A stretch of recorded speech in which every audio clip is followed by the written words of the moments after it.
La question de ce débat aujourd'hui, c'est l'Europe peut-elle inspirer le monde ?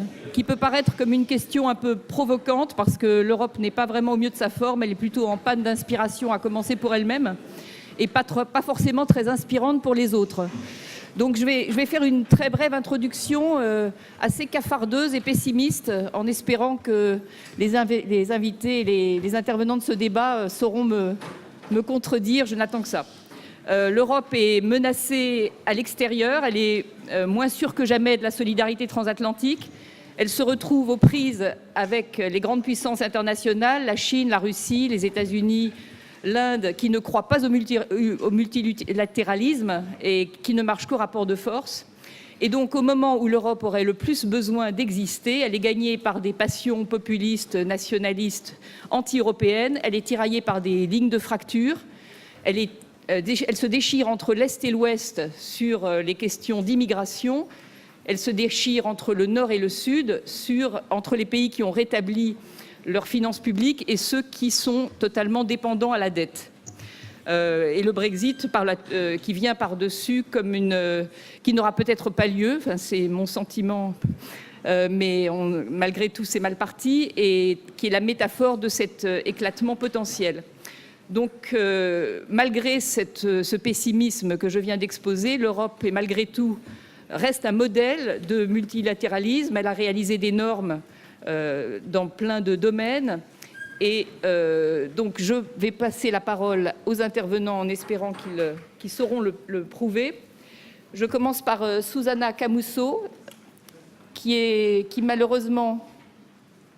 Non, après. Qui est malheureusement qui parle un français magnifique et avec un très bel accent italien, mais qui ne veut pas parler en français, donc on aura les écouteurs quand elle interviendra, qui est une grande figure du syndicalisme en Italie. Elle est secrétaire générale de la CGIL, donc qui est la Confédération Générale du Travail, le plus représentatif des syndicats italiens. Et vous êtes, Susanna, aussi la première femme à diriger ce grand syndicat, et vous êtes très engagée pour promouvoir l'égalité entre les hommes et les femmes.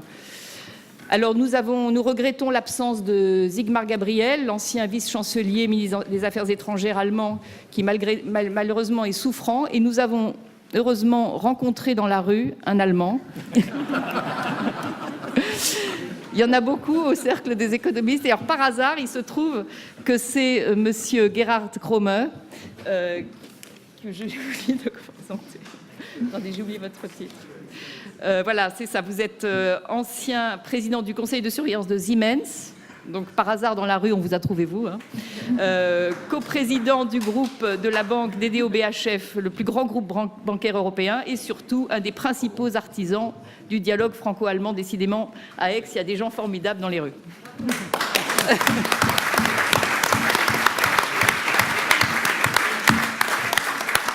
Alors, à votre droite, Pierre-André de Chalanda, président directeur général du groupe Saint-Gobain, leader mondial pour la transformation, la distribution de matériaux. Pour moi, vous êtes devenu une star de cinéma récemment, puisque je vous ai vu dans le film de mes amis Romain Goupil et Danny Cohn-Bendit, qui est passé à la télévision et présenté à Cannes, La traversée de la France, où vous êtes interviewé et vous argumentez dans le film que vous êtes pour une Europe puissante et une mondialisation régulée, et pour les taxes qui imposent des progrès technologiques et moins de consommation parfois quand il s'agit de produits polluants. Ah non, il est à mon côté. À mon voisin de droite, Ross McInnes. Vous êtes franco-australien, président du conseil d'administration de Safran, groupe international de haute technologie dans les domaines de l'aéronautique, de l'espace et de la défense. Et vous allez nous parler de la nécessité de la défense européenne. Et enfin, la brillante Hélène Ray, économiste du Cercle des économistes et professeure à la London Business School, qui va nous présenter ce débat. Merci beaucoup Marion. Bonjour à tous. Alors je vais commencer en retournant aux sources. Jean Monnet, dans son discours au Conseil national de la Résistance en 1943, déclarait « Il n'y aura pas de paix en Europe si les États se reconstituent sur une base de souveraineté nationale, avec ce que cela entraîne de politiques de prestige et de protection économique. Les pays d'Europe sont trop étroits pour assurer à leur peuple la prospérité et les développements sociaux indispensables. La création de la Communauté européenne du charbon et de l'acier, qui est l'ancêtre de l'Union européenne, est de ce point de vue-là un moment inspirant, on pourrait presque dire un moment visionnaire, car elle intervient à un moment où l'Europe, qui était vraiment déchirée par les guerres, décide que l'Europe doit construire un futur commun. C'est un succès extraordinaire, en fait, cette construction européenne. L'Union a maintenant 511 millions de citoyens. C'est un espace démocratique qui s'est construit sur les valeurs du siècle des Lumières, de progrès, de liberté, de solidarité, d'égalité des droits. Mais c'est aussi la deuxième puissance économique mondiale, avec un PIB qui est à peu près un quart du PIB mondial. Donc Marion, j'espère que ça répond à la cafardisation dont tu as parlé. Mais néanmoins, laissez-moi vite mettre le bémol, les vieux démons nationalistes et xénophobes, qui étaient si craints par Jean Monnet, ne sont jamais loin. Et en ce moment, ils sont attisés de façon forte par une collection de politiciens d'extrême droite et xénophobes, populistes, tels que Orban, Salvini, Trump, Le Pen, Poutine, Farage, et j'en passe. Face à ces vents adverses, l'Europe doit régler les problèmes urgents qui nourrissent les forces qui militent contre le multilatéralisme. Elle doit construire une politique européenne du droit d'asile et mettre en place une politique éclairée pour les migrants économiques. Elle doit renforcer la zone euro pour lui permettre de résister aux chocs économiques qui ne manqueront pas de venir, mais elle doit aussi construire sa politique de défense face aux menaces américaines sur l'OTAN. Elle doit définir une stratégie pour ses relations avec la Chine, dont l'influence géographique s'étend maintenant sur nos rivages, Europe centrale, Europe du Sud. Mais surtout, pour inspirer, l'Europe doit porter les projets du futur. Changement climatique et transition énergétique, découverte et maîtrise des nouvelles technologies et adaptation de la société aux nouvelles formes de travail par l'éducation et la formation permanente.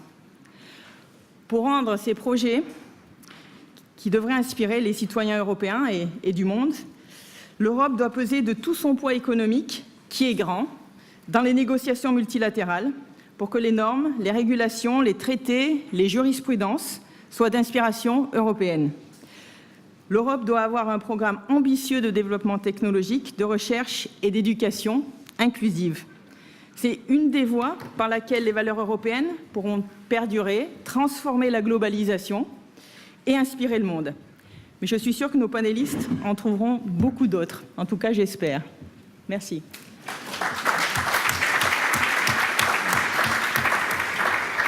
Merci Hélène. Donc je vais enchaîner assez vite avec vous, Susanna. On parle je continue avec mon pessimisme, on parle beaucoup du modèle social européen, mais je me demande si ce n'est pas un mythe, parce que on ne serait-ce que on parlait tout à l'heure toutes les deux des salaires minimums dans chaque pays. Le salaire minimum en Roumanie est de 2,40 €. Je ne vois pas très bien en quoi il y a un modèle social européen et une uniformisation de ce point de vue. On se souvient, nous, quand même, qu'en 2005, le référendum sur le traité constitutionnel européen, on l'a perdu au nom d'une demande sociale. Les eurosceptiques fondent leurs arguments toujours sur une Europe, soi-disant, à tort ou à raison, néolibérale. Vous-même, vous avez combattu la réforme du travail de Matteo Renzi. Est-ce qu'à vos yeux, l'Europe est un modèle social? Est-ce qu'elle peut l'être? Quelles sont ses priorités? Et puisque vous êtes aussi très engagé sur la promotion des femmes et que l'égalité homme-femme est un des marqueurs des démocraties aujourd'hui, où en est-on en Europe?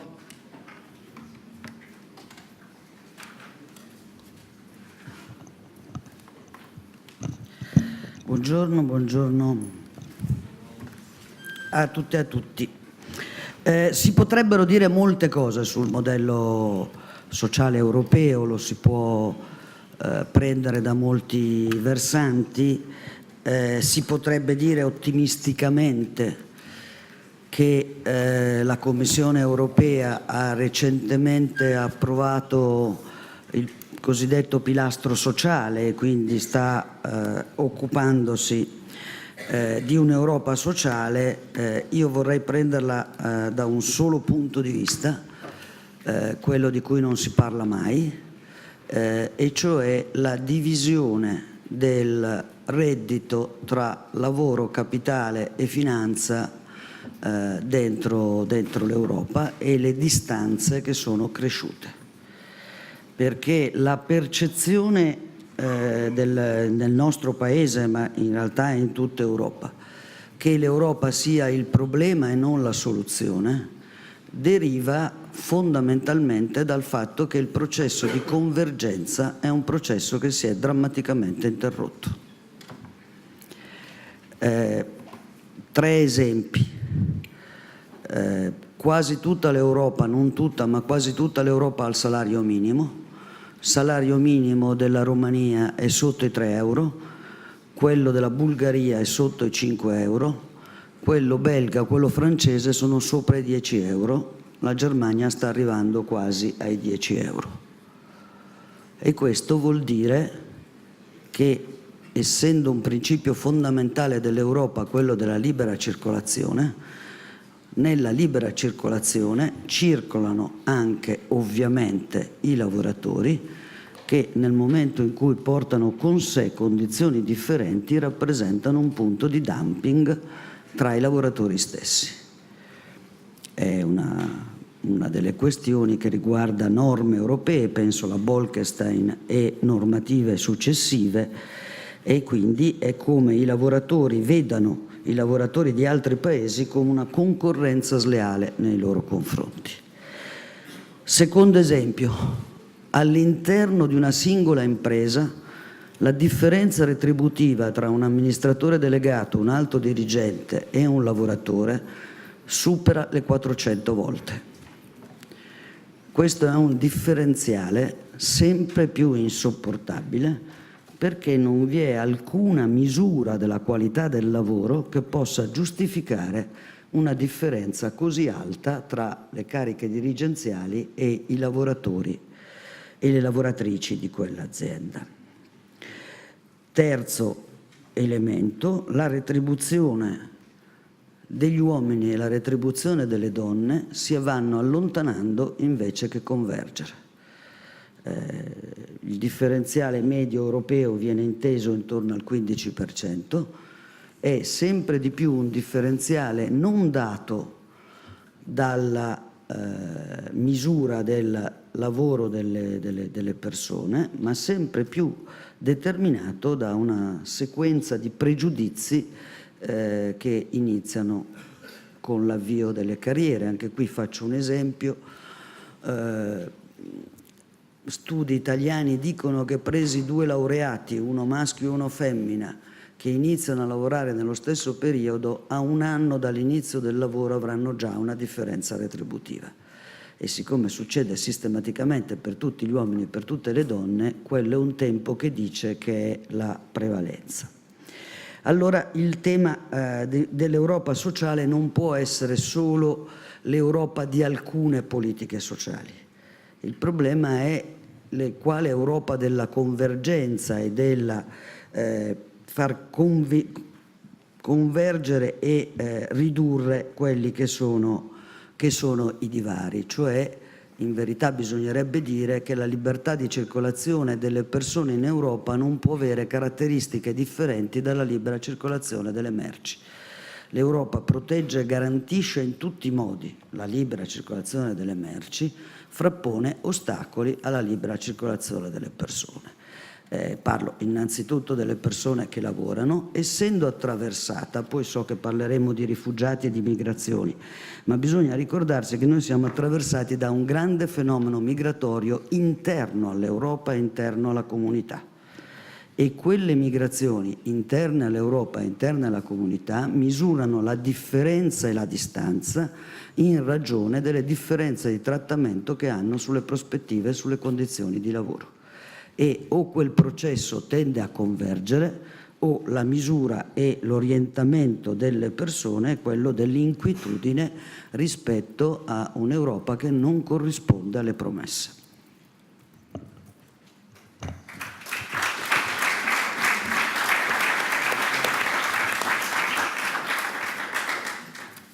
Alors, Monsieur Gerhard Krome,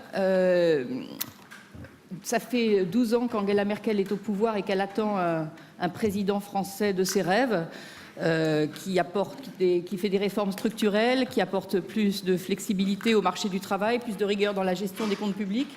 Ce président, a priori, est arrivé, c'est celui qu'elle voulait en tout cas. Et puis, mais en revanche, la France n'a plus l'Allemagne qu'elle attendait. Elle semble être à la traîne. Elle ne répond pas aux attentes.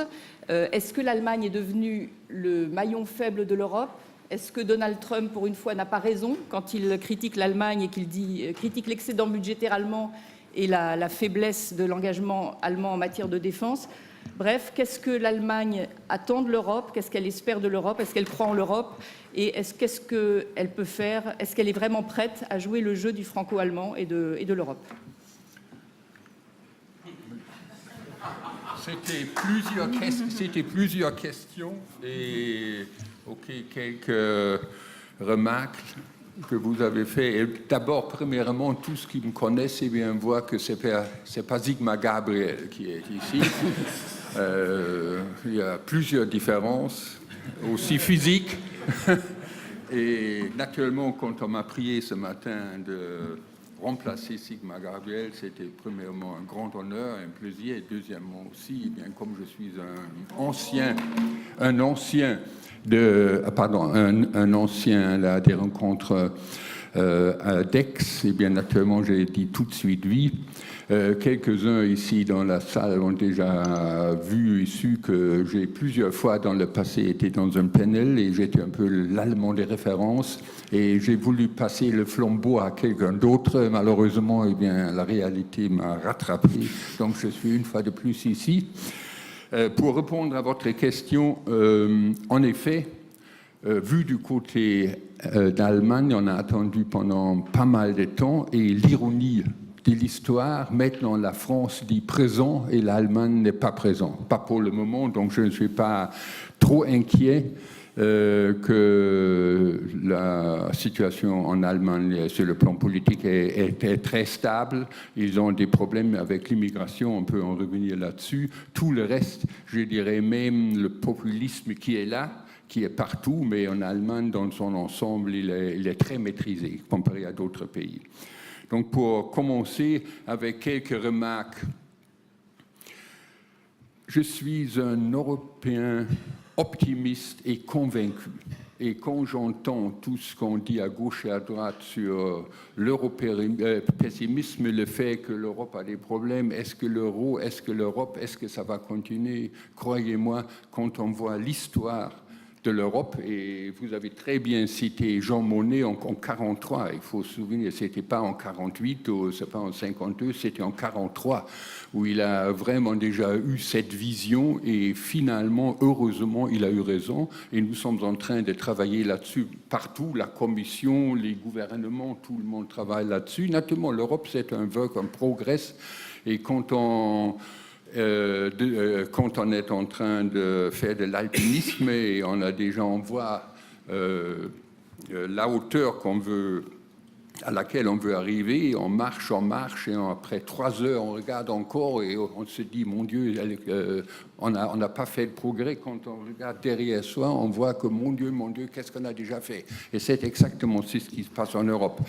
Et pour l'Europe, il faut savoir, il y a énormément de bonne volonté dans tous les pays, mais ça ne bouge que sous la crise. Et donc, il y a eu la crise de la chaise vide, il y a eu l'eurosclérose, qui, à la fin des années 70, avait cru que pendant les années 80, soudainement, eh bien, sous l'impulsion de Mitterrand, de Lord Kohl, etc., soudainement, ça commençait à marcher. Maastricht, finalement, le traité de Lisbonne, etc., tout ça, donc, soudainement, ça a marché et ça va réarriver pour plusieurs raisons. Donc, premièrement, ça ne bouge que sous la pression. Donc, il y avait la chaise vide, il y avait la pression soviétique, il y a eu la crise financière, maintenant il y a Trump, et tout ça naturellement arrive à un moment où il y a énormément de problèmes partout.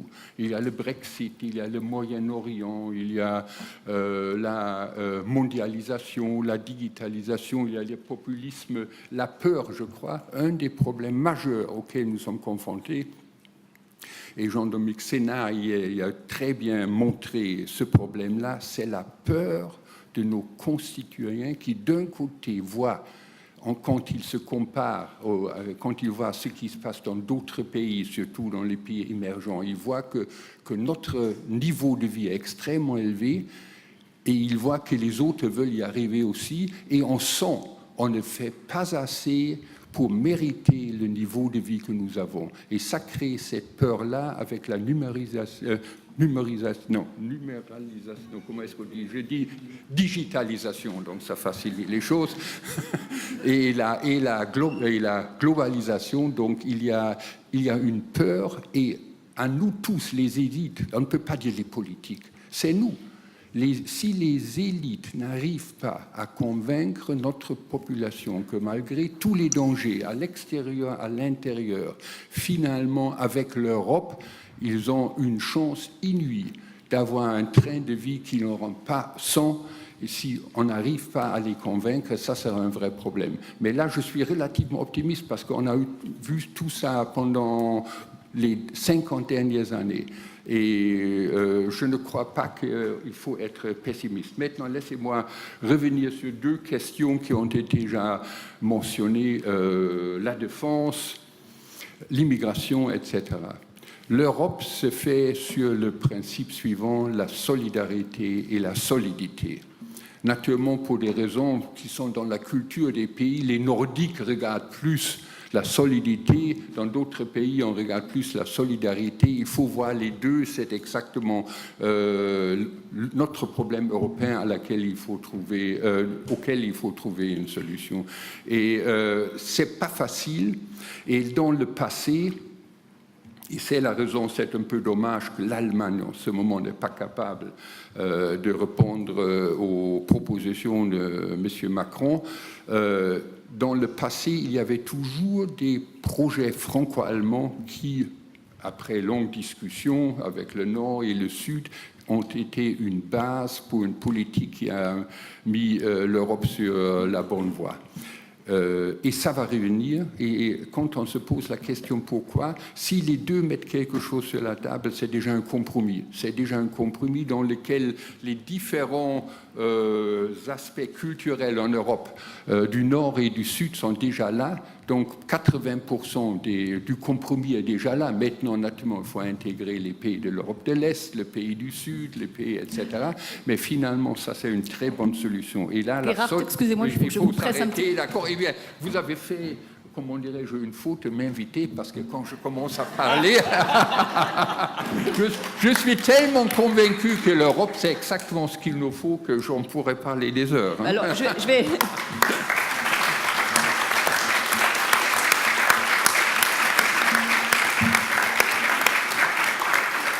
Je vais remettre un petit peu de poil à gratter. Vous disiez vous-même que l'Europe pouvait se réveiller quand elle était sous pression. Elle l'est.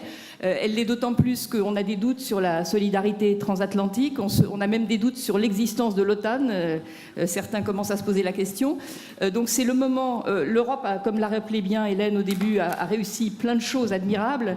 Mais il y a des gros manques, notamment n'a pas de politique étrangère commune. Et elle balbutie en matière de défense au moment où justement elle devrait être prête plus que jamais à assurer sa défense. Donc je donne la parole à Ross McInnes qui, je crois, a des positions très fortes sur le sujet. Merci Mille. Alors, comment l'Europe va-t-elle inspirer le monde? Je serais tenté de répondre à une question voisine qui est l'Europe, en vous disant que l'Europe doit d'abord inspirer les Européens. Alors, la défense, de prime abord, ne fait pas rêver, mais à défaut de rêve, un renforcement des capacités européennes en la matière pourrait inspirer nos compatriotes qui sont parfois sceptiques sur le sujet.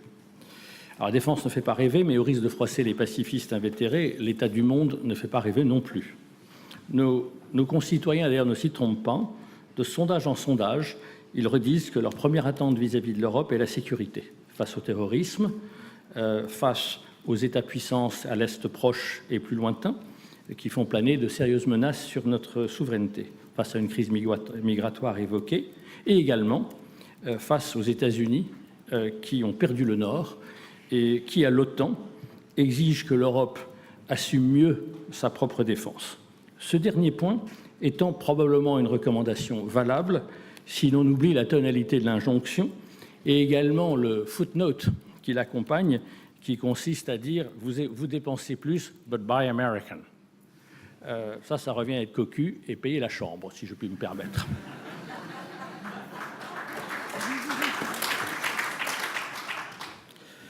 Après l'Europe sans frontières, après l'Europe de la monnaie unique, après l'Europe des multiples avantages évoqués par Dominique Sénard hier, l'Europe de la défense, elle, doit prendre corps. Il faut le dire franchement, la défense européenne n'est pas encore à la hauteur. Son arsenal doit être modernisé et simplifié. Par exemple, nous avons des dizaines de versions d'un même armement sur le continent. J'y reviendrai. Nous, Européens, nous consacrons 1,34% de notre PIB à la défense. L'Allemagne est à peu près à ce niveau. La France tend vers 2%. Les États-Unis, c'est 3%. Chacun de nos soldats a 27 000 € d'équipement à sa disposition à travers le budget. Aux États-Unis, c'est 110 000 €. Nous avons 20 types d'avions de combat. Il y en a 6 aux États-Unis, 29 contre-torpilleurs et frégates en Europe, 4 aux États-Unis. Et puis, il y a la tentation, je l'ai évoqué tout à l'heure, en termes un peu crus, de l'achat américain. Il y a donc urgence à placer à notre horizon une Europe qui protège, comme dit le président de la République, une Europe qui se protège. Et la donne a profondément changé. Sous la pression du contexte que j'ai évoqué, les puissances européennes, la France et l'Allemagne en tête, savent qu'il y a urgence à progresser vers des forces armées européennes plus intégrées. Pour que l'initiative de l'Europe de la défense réussisse et inspire nos concitoyens, la France, plus à l'aise que l'Allemagne avec la chose militaire, la France doit jouer à plein son rôle d'entraînement.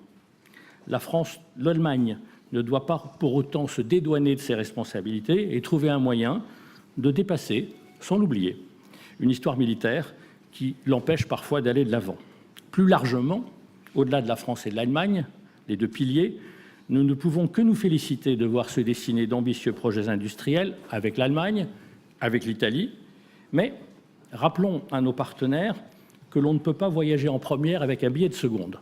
Ça veut donc dire qu'il faut payer sa part en termes de recherche et de développement, en termes de budget de fonctionnement et accepter l'exportation de matériel conçu en commun, un vrai sujet dans notre partenariat avec nos amis allemands. Il faut également garder la Grande-Bretagne dans le jeu, en dépit du Brexit, parce que serait notre défense sans l'autre grande armée européenne et celle qui dépense probablement le plus intelligemment et le mieux largement. Enfin, il va falloir trouver le moyen de faire converger nos problématiques stratégiques avec celles de nos amis d'Europe de l'Est, qui ont encore les yeux tournés encore plus vers l'Est, avec une pointe d'angoisse que l'histoire et le présent rendent légitime. Et ça passe par le fait de les rassurer sur la place que conservera longtemps encore l'OTAN dans la défense européenne.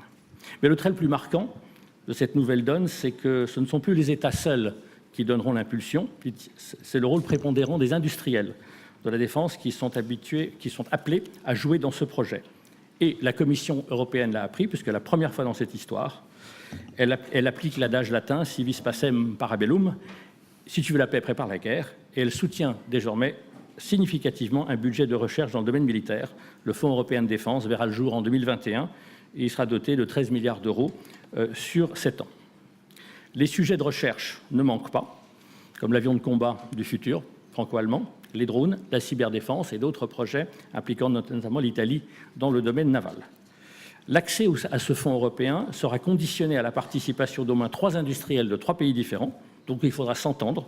On sait que ce n'est pas toujours facile, mais par ce moyen, la Commission veut contribuer à la diminution que j'ai évoquée tout à l'heure du nombre de versions d'un même armement en Europe. Chaque pays veut son petit char à lui, son petit avion à lui. Les généraux aiment ça. Ça fait bien dans les défilés militaires, comme disaient les Anglais, « boys with toys », mais ce sont des armées Potemkin et qui s'avèrent peu efficaces dans la vraie vie. Et comme dirait le président de la République sur un autre sujet, ça coûte un pognon de dingue. Stimuler la recherche dans le domaine de la défense aura aussi pour effet secondaire de stimuler la recherche tout court. Rappelons-nous l'Internet, les smartphones, l'aéronautique civile. Combien d'innovations qui ont transformé notre vie trouvent-elles leur source dans des recherches militaires?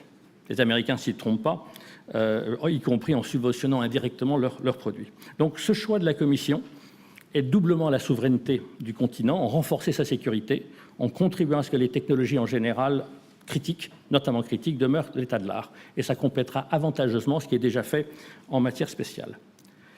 J'ai commencé en évoquant le rêve. Je voudrais terminer pareillement. L'Union européenne telle qu'elle est peut générer de l'impatience, Gerhard l'a évoqué, mais n'oublions pas la beauté de ce projet, la grandeur de ses libertés, de nos libertés, la fragilité également de cette fédération où circulent librement 500 millions d'hommes et de femmes. Un rêve, malheureusement, ça se protège, et ça se protège par les armes. Pour répondre à cette nécessité, il faut que les États portent leur budget de défense à la hauteur des enjeux. Et pour cela, n'en déplaise peut-être à ma voisine à ma droite, ils devront en tenir à une certaine discipline budgétaire, accepter des choix politiques difficiles. Soyons des États régaliens et non régaleurs, distributeurs passifs d'aide sociale. Soyons des États prêts à intervenir, mais pas interventionnistes, protecteurs, mais pas protectionnistes. Et je ne parle pas d'une rigueur de Spartiate, mais entre Sparte, qui n'a rien laissé parce que toutes ses constructions étaient en bois et que tous ses investissements étaient tournés vers la guerre, entre Sparte et Capoue, terre de délices, j'ai presque dit ex d'ailleurs, terre de délices, emportée par des ennemis qu'elle n'avait pas voulu voir venir, entre Sparte et Capoue, il y a un juste milieu, et cela pourrait s'appeler l'Europe. Merci.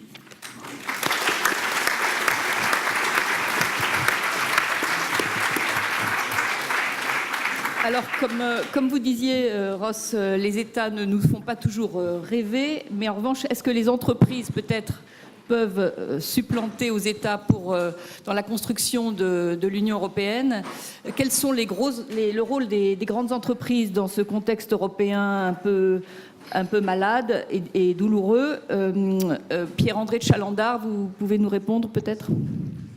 Oui, moi je voudrais d'abord dire que je suis comme Gerhard, un optimiste et un Européen convaincu. Optimiste parce que tout entrepreneur est optimiste et Européen convaincu. Mais j'avoue que cet optimiste aujourd'hui, il est quand même pas mal mis à mal et que je suis frappé et je suis inquiet. Je trouve qu'il y a des sources d'inquiétude dans notre monde aujourd'hui qui sont particulièrement fortes. Et je trouve que le contraste, par exemple, entre la situation qu'on avait il y a exactement un an ici, dans ces rencontres, et la situation actuelle, et le contraste est frappant. Alors, je ne suis pas du tout inquiet pour les grandes entreprises. Je ne suis pas du tout inquiet, par exemple, pour Saint-Gobain, hein, qui, d'abord, en a vu d'autres, et puis qui tirera bien de son épingle du jeu. Saint-Gobain qui est très bien positionné pour saisir les tendances croissantes de demain, du monde de demain, la transition énergétique, l'urbanisation. Qui se réinvente, comme beaucoup d'entreprises, en permanence avec un flux continu d'innovation. Non, je suis plus inquiet en tant que citoyen européen. Et en fait, j'ai deux grandes sources d'inquiétude qui sont convergentes. La première, c'est que les fondements de l'ordre international dans lequel on a été depuis 1945 sont aujourd'hui attaqués, qu'il s'agisse des organisations internationales dans le domaine économique, dans le domaine politique, dans le domaine militaire, c'est clair aussi. Toutes ces organisations, elles sont sapées. Et ce qui me frappe, c'est que ceux qui l'attaquent, ceux qui le contestent, eh bien, rencontrent un certain succès, voire, vous y avez fait allusion, voire fascinent. Donc ça, c'est un sujet qui est grave, et c'est grave pour l'Europe parce que l'Europe, elle a été, sinon toujours à la source, du moins elle a été le soutien constant de ces organisations qui jouent qui ont joué un rôle fondamental au cours des dernières années. Donc l'Europe est attaquée, et c'est l'Europe en fait, à travers ces organisations internationales, qui est attaquée. Donc l'Europe est attaquée de l'extérieur, et elle est attaquée, elle est minée aussi de l'intérieur. On l'a dit, mais je suis frappé de la montée des populistes. L'année dernière, il y a un an, on était tous à se réjouir en se disant l'élection d'Emmanuel Macron, c'est un coup d'arrêt, un frein au populisme. Où en est-on un an après? On était tous à dire, dès que les élections allemandes sont passées, on va pouvoir avoir une fenêtre formidable pour avancer. On n'a pas beaucoup avancé. Bon, ceci étant, je reste un éternel optimiste. Et donc la question, il n'est pas question de baisser les bras, c'est que faire? Et la question que vous m'avez posée, c'est qu'est-ce que les grandes entreprises peuvent proposer quel rôle elles peuvent avoir pour essayer de refaire partir, d'éviter que ça déraille. Il ne faut pas non plus penser que les grandes entreprises ont la solution à tout, mais je pense que j'ai 3 idées de choses qu'elles pourraient faire. La première, c'est rappeler sans cesse à quel point l'Europe nous a apporté, que l'Europe compte pour les entreprises. Christine Lagarde l'a dit hier. Moi, je suis très frappé, on va le voir de façon massive à travers le Brexit, à quel point le coût de la non-Europe est important. Et de ce point de vue-là, les entreprises, les élites en général, le disait Gerhard, mais les grandes entreprises doivent faire un peu leur examen de conscience, et je pense qu'on n'a pas, ou on n'a pas réussi suffisamment à vanter auprès de l'opinion publique l'intérêt de l'Europe. Et donc il faut qu'on fasse plus et mieux pour dire à quel point l'Europe est bénéfique aux citoyens et aux entreprises européennes. La deuxième chose, c'est, et là je vais aller vite parce que c'est tout ce qu'a expliqué Jean-Dominique Sénard hier, c'est que je crois que les grandes entreprises doivent pratiquer et promouvoir un capitalisme que j'appellerais à visage humain ou plus inclusif, ce que Jean-Dominique appelait un capitalisme responsable. C'est dans notre histoire, c'est dans notre ADN. Et quelque part, au cours des dernières années, il a été un peu déformé. Et donc, il faut que les grandes entreprises pratiquent et promeuvent au niveau européen ce capitalisme responsable que j'oppose un peu au capitalisme à la fois purement financier, souvent anglo-saxon, et au capitalisme d'État ou autoritaire que l'on voit ailleurs. Et là, c'est vraiment un sujet sur lequel, je crois, l'Europe peut inspirer le monde. Et enfin, troisième chose sur laquelle les entreprises peuvent contribuer, c'est dire de dont elles ont besoin. Ce n'est pas aux entreprises de définir un projet politique, mais les entreprises doivent dire plus elles ont besoin. Elles ont besoin d'institutions politiques déterminées et constantes. Elles ont besoin d'une défense affirmée et sans complaisance du marché européen. Et là, il y a beaucoup de choses à faire. Je pourrais y revenir après. Et une convergence accrue entre les grandes économies, notamment de la zone euro. On en a parlé pendant ces rencontres, mais je crois que pour les entreprises aussi, la convergence sur le plan fiscal, budgétaire et social, comme l'a expliqué Madame de l'Italie tout à l'heure, cette convergence, elle est absolument nécessaire aux entreprises. Et de ce point de vue-là, ce qui me frappe, c'est qu'il faut que les États arrêtent de reprocher constamment à l'Europe de ne pas faire ce qu'ils ne lui donnent pas les moyens de faire.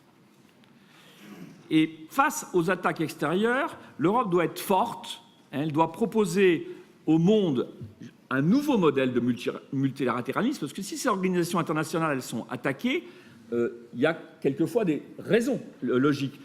Les défis ne sont plus les défis de 1945.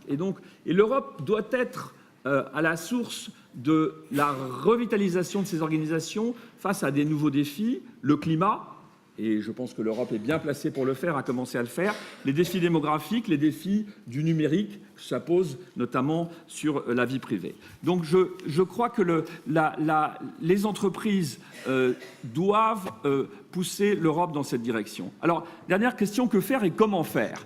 Là, je rejoins Gerhard, j'ai été presque, j'allais dire, élevé par Gerhard indirectement.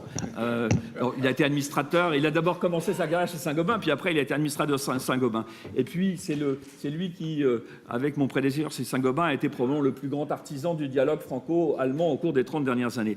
Et je crois qu'au niveau politique, c'est pareil. Comment faire ? Je pense que dans cette Europe qui est un peu à la peine, il n'y aura pas d'autre manière d'avancer que le moteur franco-allemand. Alors, Gerhard nous dit donnez-nous un peu de temps. C'est vrai qu'on est un petit peu frustré du côté français. Enfin, on fait des choses, enfin, on se réforme, et on voudrait que les Allemands nous répondent oui tout de suite. Mais je crois que ce moteur franco-allemand, avec des projets concrets, et Ross en a indiqué quelques-uns, est la clé pour que l'Europe se réinvente et qu'elle continue d'inspirer le monde pour le meilleur. Juste, merci.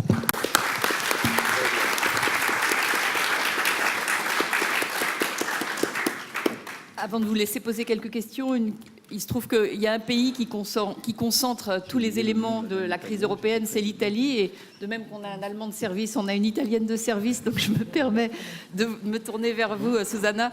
La coalition très baroque que vous avez au pouvoir montre que le populisme a deux moteurs, les inégalités dans la mondialisation, vous en avez parlé, mais aussi donc la peur de l'immigration. Et est-ce que vous avez le sentiment que l'Europe, qui est soi-disant une machine à unir, n'a pas été une machine à désunir dans ce cas précis de l'immigration et qu'elle a laissé tomber l'Italie ?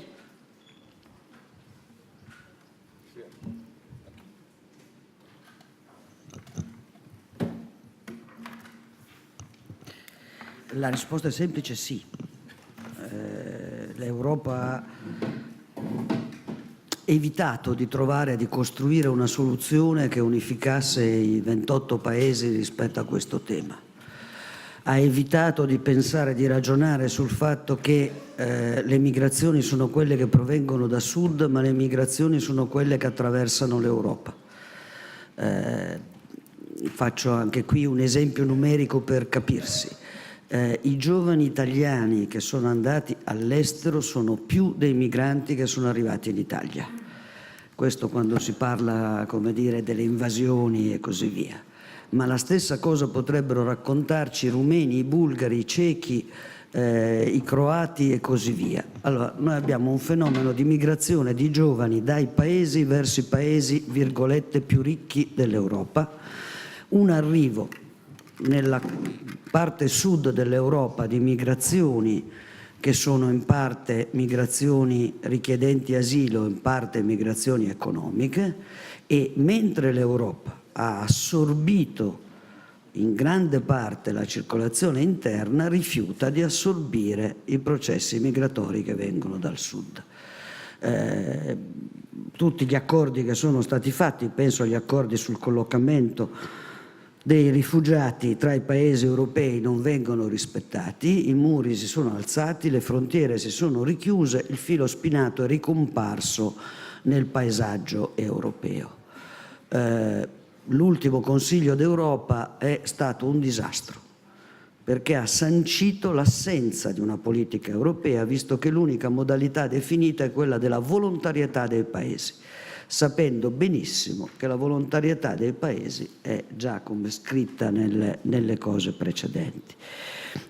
La domanda è che cosa si deve fare però, perché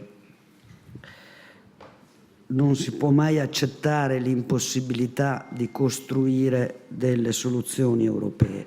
E allora credo che bisogna domandarsi perché i populismi in Europa crescono così tanto sulla paura dei migranti e perché i migranti sono l'argomento che viene utilizzato in Italia ma anche nel resto di Europa per costruire le barriere e per favorire governi molto di destra, perché dal mio all'Ungheria mi pare che sul fatto che siano governi molto di destra non ci sia dubbi.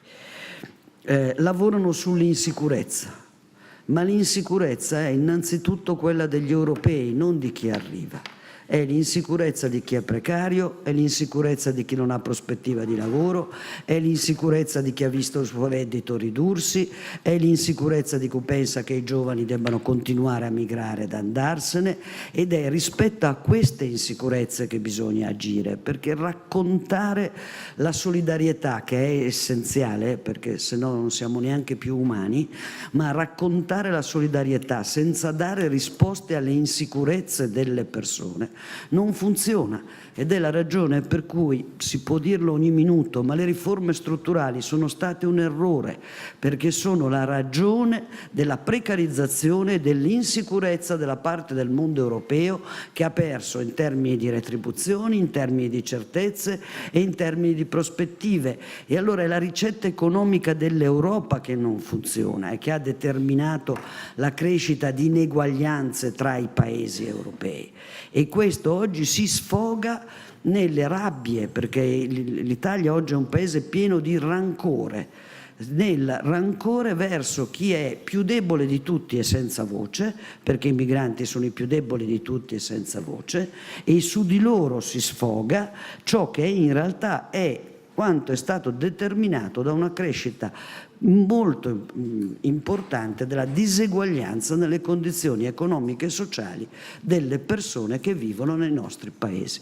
E allora continuare a dire che il tema è la disciplina di bilancio, che il tema sono le riforme strutturali, che il tema è che bisogna avere prima i conti in ordine, famosa frase che veniva detta regolarmente dalla Germania, e poi vengono le politiche sociali, è arrivata al punto di difficoltà dell'Europa.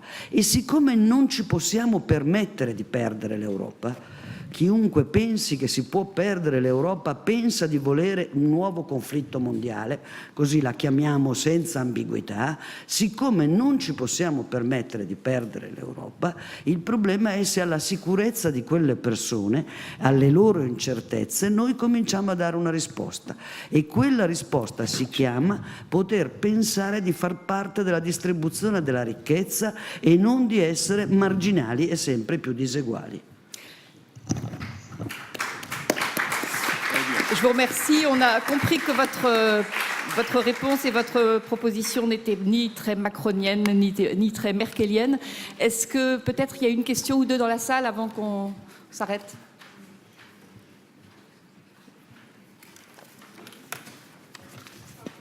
Oui.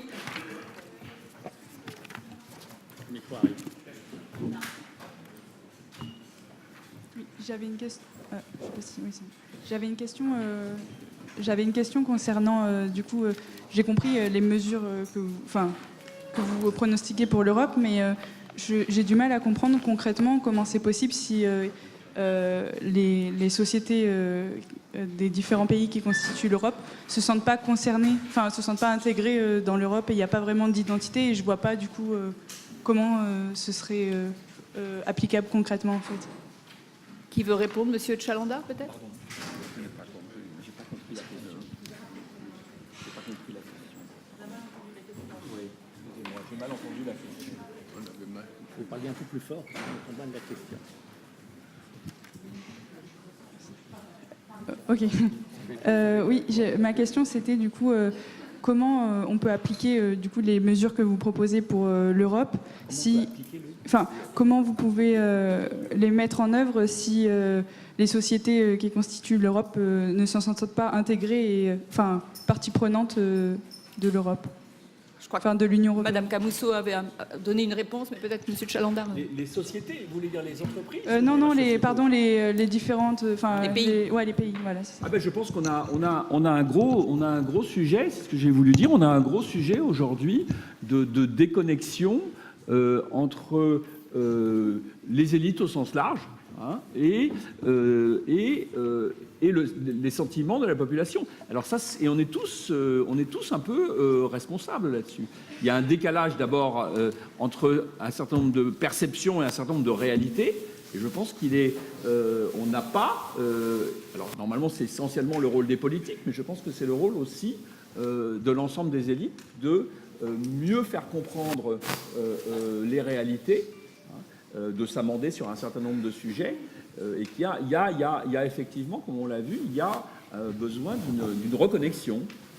Et donc, la pédagogie me paraît un élément fondamental. Je crois qu'il y a une autre question, là, monsieur. Attendez, non, il y a monsieur là, qui a le micro. Oui, moi j'ai plutôt une petite observation. Je ne suis pas européen, je suis brésilien. Je trouve un peu pessimiste comme ça, les Européens, avec vos histoires. On est des enfants gâtés, en fait. Il y a plusieurs manières d'inspirer le monde et il y a plusieurs manières de vous inspirer. Regardez, déjà, vous avez 4 équipes en demi-finale de la Coupe du Monde. Ouais. Donc, il y a quand même, c'est quand même quelque la coupe chose. Du monde se joue à Moscou, c'est pas évidemment, possible. évidemment que ce n'est pas tout. Mais bon, moi je viens d'un pays fédératif, 27 États, bon, c'est à peu près le même genre de difficulté. Vous croyez que c'est facile de gérer 27 gouverneurs qui demandent des subventions budgétaires à un État fédéral, à gérer un État fédéral avec un budget qui doit satisfaire 220 millions de gens? C'est très compliqué aussi. Donc un modèle social... peut-être un modèle de défense, évidemment un projet budgétaire commun, évidemment comment faire en sorte que la monnaie commune C'est une question, attendez, est-ce que vous posez une question? Donc moi je dis, pourquoi êtes-vous aussi pessimiste alors qu'évidemment la crise a accentué des problèmes, Mais évidemment je crois qu'on a les répondu, problèmes t'es pas sociaux... si pessimiste que ça. On n'est pas Mais pessimiste, on est inquiet et optimiste. Voilà. Vous êtes inquiet et optimiste. Madame là-bas, oui. Merci pour le témoignage. In realtà la ricetta ce l'ha data lui, Stato federale. No, ho detto Stato Calypso. En vous écoutant, je me disais, on entend beaucoup l'Europe, mais va-t-elle inspirer le monde? On a peu entendu sur ce monde et je pensais que notre intervenant du Brésil en dirait peut-être un peu plus. Mais après tout, quand on demande peut-on inspirer le monde, est-ce qu'il ne faut pas se demander bien, comment le monde nous perçoit-il? Et est-ce qu'il n'y a pas un danger d'oublier en tout cas le passé qui inspire aujourd'hui la façon dont le monde nous perçoit?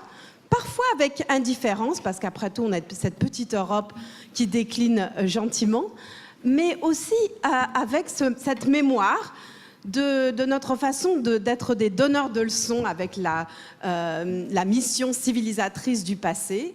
Alors, et quand moi je me balade dans le monde, eh bien j'entends en Afrique ou en Amérique latine ou en Asie, il y a toujours cet écho. Et la question qu'on me pose du reste du monde, c'est de se demander si les Européens sont capables d'inspirer le monde sans être ni des donneurs de leçons, ni d'imposer des normes grâce à notre puissance économique, qui, comme Marion le disait dès le départ, reste toujours très grande. Mais c'est là le pessimisme. Le pessimisme est de dire on n'est peut-être pas capable de transformer notre puissance qui reste très grande en une façon d'inspirer le monde humble plutôt qu'arrogante. C'est exact, et nous avons un franco-australien qui est tout désigné, je pense, pour répondre à cette question. Après l'allemand de service, l'australien de service, Gerhardt, ça nous arrive tous, et Madame Camusso aussi, italienne de service. Vous avez entièrement raison de poser la question. Cela dit, moi je constate en Australie et ailleurs que l'Europe est au contraire très admirée. Je signale que les immigrés, ils ne veulent pas aller au Nigeria, hein, ils montent vers le nord, pas vers le sud. Donc l'Europe est extrêmement admirée, son modèle social, tout le monde cherche à le répliquer. Le Obamacare, dont on a parlé, est quand même inspiré par le Beveridge Report de 1945 au Royaume-Uni et la sécurité sociale de Jeannet. Notre soft power est également admiré et imité. Donc, et quant à notre arrogance par rapport à l'arrogance des États-Unis, je trouve que nous sommes petits joueurs. Il faut dire que c'est champion de toute catégorie en ce moment. Et finalement, en ce qui concerne imposer les normes, et moi je trouve très sain, dans l'intérêt notamment de l'écologie, que l'Europe pousse pour que les externalités trouvent un marché, un coût de la pollution, un coût du CO2. Et je suis plutôt fier.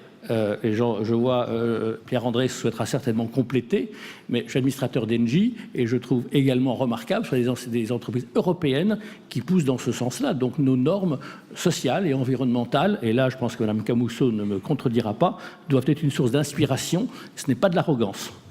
Pierre-André.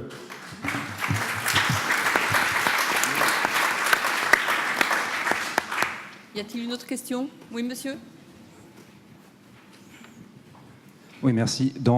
Juste la session d'avant, il y avait quelque chose d'assez intéressant sur le choc des nationalismes.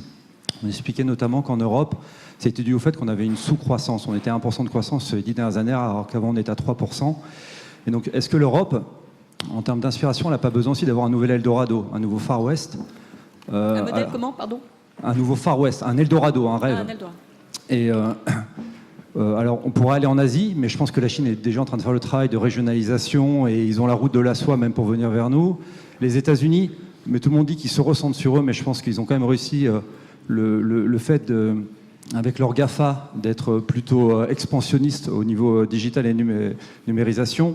Donc, est-ce que, côté européen, et qui pour résoudre aussi le problème des migrants, parce que les migrants, ils viennent peut-être chez nous, mais je pense qu'ils n'ont qu'une envie, c'est de repartir chez eux.